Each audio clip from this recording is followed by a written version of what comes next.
Well, that's a big question all at once. So there's a lot of pieces to that, but an agile mindset truly is at the inside of that, or at the core of that for anybody. Companies need to build cross-functional teams, cross-departmental teams that have customers at the center of them instead of products at the center.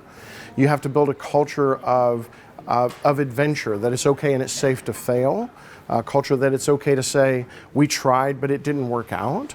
But leaders have to figure out how to build systems where they've created guardrails, if you will, and a vision towards a future that empowers those teams to make those decisions towards those goals.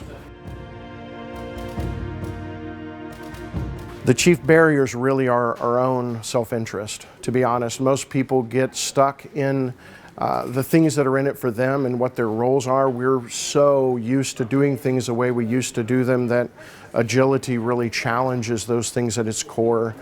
If I'm a middle manager, my entire job has been taking something from senior management and passing it down to the employees below.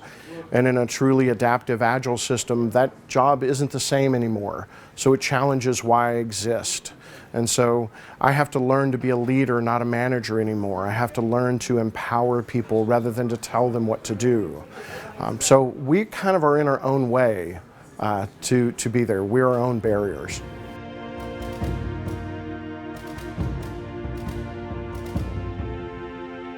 Sure, agility was kind of born in the United States, but the approaches are the same everywhere. Cultural barriers mean that it's easier to adopt in certain areas.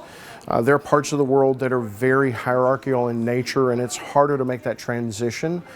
But the approaches are the same. The fundamental steps, if you will, or frameworks, if you will, like Scrum, towards true sustainable agility are the same no matter where that they are. The adoption curves, though, may be a little bit slower or faster depending upon the part of the world that you're in. Wow, another big question. For me, Agile was born in the software space, and it's really important for us, especially as Scrum Alliance, that we help the world see that this isn't just a software fad. This isn't an HR fad. This is really, truly the way humans should work. That in the world of work, to be truly joyful, sustainable, and prosperous, adaptive teams and this way to work is something that's across the chasm for all of business. Now we're seeing it in things outside of business. Recently we've been funding for a long time agility in schools.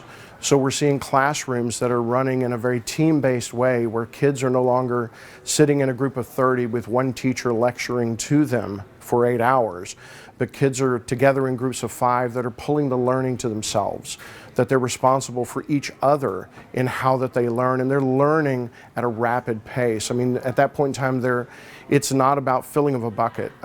William Randolph Yates, an Irish poet, used to say that education was the igniting of a fire, not the filling of a bucket. And so by empowering the students to learn, to teach them how to problem solve rather than just memorize a bunch of facts, we're seeing it dynamically shape the world of education in the future as well.